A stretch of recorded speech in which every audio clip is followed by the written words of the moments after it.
మా కుటుంబం తరఫున మరి సంఘం అందరికీ, డానీ బ్రదర్కి, సంఘ పెద్దలకి అందరికీ కూడా నూతన సంవత్సర శుభాకాంక్షలు తెలియజేస్తున్నాము. మరి పాప ఓల్డ్ టెస్ట్మెంట్లో 5 నేమ్స్ నేర్చుకుంది, అవి చెప్పింది.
దేవునామకు స్తోత్రము. మరి పాపకి 5 years వచ్చాయి, బాబుకి మరి 3rd year రన్నింగ్. ఈ జనవరికి బాబుకి 4th year కూడా వస్తుంది. దేవుడు మరి గత సంవత్సరంలో నా కుటుంబంలో చేసిన మేలు చెప్పాలని నేను ఆశపడినప్పుడు బ్రదర్కి ఒక మెసేజ్ పెట్టాను, తప్పకుండా సిస్టర్ మీరు షేర్ చేయాలని అన్నారు. మరి November 4th దేవుడు మా కుటుంబాన్ని ఆశీర్వదించి మరి యజమానుడి ద్వారా మా గృహానికి ఒక నూతనమైన కారు మేము కొన్నాము. అదొక మేలు జరిగింది మా కుటుంబానికి. అలాగే చిన్న బిడ్డలు అనారోగ్యం పాలైనప్పుడు కూడా దేవుడు ఎంతగానో కృప చూపించి ఆరోగ్యాన్ని ఇచ్చాడు.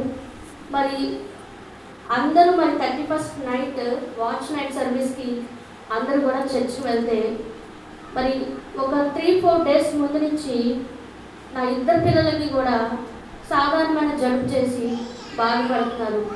అది తెలియక మరి మేము మా సొంత ఊరికి వెళ్ళినప్పుడు వారి బాబాయిలు తెలియక ఒకసారి కాకుండా 2 సార్లు ఐస్ క్రీమ్స్ వాళ్ళకి పెట్టారు. బాబు తీవ్రంగా నిమ్ము చేరి లంగ్స్లో బాగా ఇబ్బంది పెట్టేసి అది రెగ్యులర్గా వాడికి బాగా వచ్చినప్పుడు మేము ఏదైతే మెడిసిన్ యూజ్ చేస్తామో అదే యూజ్ చేస్తున్నాము.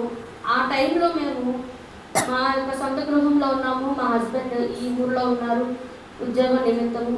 మా 31st నైట్ ఆయన కూడా బయలుదేరి మా గృహానికి రావాలని ఆశపడుతున్నాం.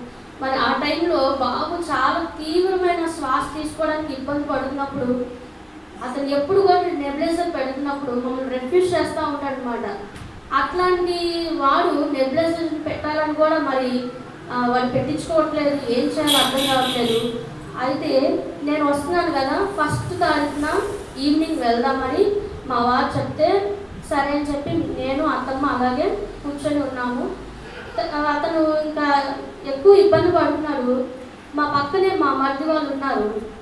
వదిన వాడి బాధ మేము చూడలేకపోతున్నాము, మాకు ఇచ్చే మేము హాస్పిటల్కి తీసుకెళ్దామంటే నేను వెంటనే ఇచ్చేసాను. ఒక మాట కూడా అడగలేదు. ఇచ్చిన తర్వాత మా వారికి ఫోన్ చేశాను, అయ్యా నేను బిడ్డని ఇలా ఇచ్చేసాను, వారు బండి మీద తీసుకువెళ్ళారు, మరి ఏదైతే అయిందని నీకు కాల్ చేయమని చెప్పాను. అయితే అక్కడికి వెళ్ళిన తర్వాత డాక్టర్ అన్నారంట, ఈ బాబుకి ఇప్పటికిప్పుడు మీరు 3 times ఆవిరి పట్టించాలి, లేదంటే ఐసీయూలోకి వెళ్ళిపోతాడు బాబు అన్నారు. అతను ఎప్పుడు కూడా బాబు ఊపిరి తీసుకునేది నాకు ఒక ఐడియా ఉంది, కానీ అది దాడిపోతుంది. కళ్ళు పెద్దవి చేస్తున్నాడు, నోరు కూడా పెద్దగా తెరిచి శ్వాస తీసుకోవడంలో చాలా ఇబ్బంది పడుతున్నాడు. అయితే ఎప్పుడైతే ఆ మాట విన్నానో చాలా టెన్షన్ గురవుతుంది. ఒక పక్క ఆయన డ్రైవింగ్లో ఉండి కూడా ఎట్లా ఉంది అని కాల్స్ చేస్తూ ఉన్నారు. వాళ్ళు తిరిగి మెడిసిన్ అంతా తీసుకొని వచ్చి వదిన ఇప్పుడు వెంటనే నెబులైజర్ మెడిసిన్ ఇది వేయాలంట అని చెప్పేసి అన్నారు. అయితే బాబు ఇంకా తీవ్రంగా ఆశపడుతున్నాడు. వాళ్ళు 2-3 సార్లు మమ్మల్ని తోసివేశాడు. ఇంకా తోసేసే ఓపిక కూడా లేక నీరసం అయిపోయి అప్పుడు పెట్టించుకున్నాడండి. వాళ్ళని చూసి అందరూ ప్రభా 31st వాచ్ నైట్ సర్వీస్లో ఉంటే నేను నా బిడ్డను ఇట్లా పట్టుకొని ఇలా ఉన్నానని ఎంతగానో వేదంతో ప్రార్థన చేసుకుంటున్నాను. నేను మా అత్తమ్మ ఏడుస్తూనే ఉన్నాము. ఆ రోజు ఆ బాబు అలా పెట్టుకొని నీరసంగా పడుకుని పోయాడు.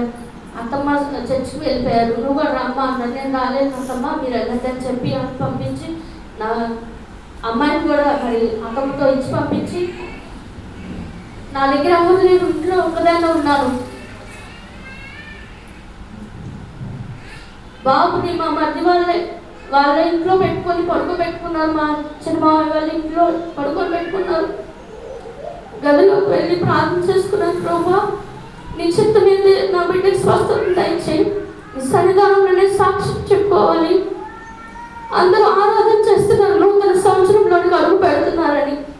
నేను నా బిడ్డని ఈ విధంగా నేను చూడలేదు ప్రభా. నా భర్తని క్షేమంగా నడిపించు, నా బిడ్డకి ఆరోగ్యాన్ని దయచేయి. ఈ 2 మాటలు చేసుకొని నేను ప్రార్థన ముగించుకొని ఉన్నాను. మరుసటి రోజు వాళ్ళు నిద్ర లేచి 5 గంటలకి మెలకు కలిగి, నాన్న డాడీ వచ్చారంటే గట్టిగా ఆయన పట్టుకొని అప్పుడు వాడు శ్వాస తీసుకుంటున్నాడు.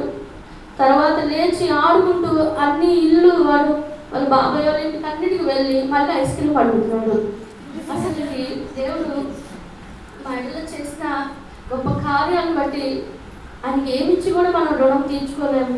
నా తండ్రికి ఉన్న సమస్యలు కూడా కొంత భాగాన్ని దేవుడు తీర్చి ఉన్నాడు. ఆయనకున్న రుణభారములు కూడా తీర్పు ఉన్నట్లుగా మీ అందరి యొక్క మరి అనుదిన ప్రార్థనలో నన్ను, నా కుటుంబాన్ని, మా ఆడపడిచిన కుటుంబాన్ని, నా తండ్రి కుటుంబాన్ని జ్ఞాపకం చేసుకోండి. చిన్న ఆడపడిన మరి సంక్రాంతి హాలిడేస్కి మేము తెచ్చుకున్నాము. ఆ బిడ్డలను కూడా ఆ చదువుల్లో జ్ఞాపకం చేసుకోండి.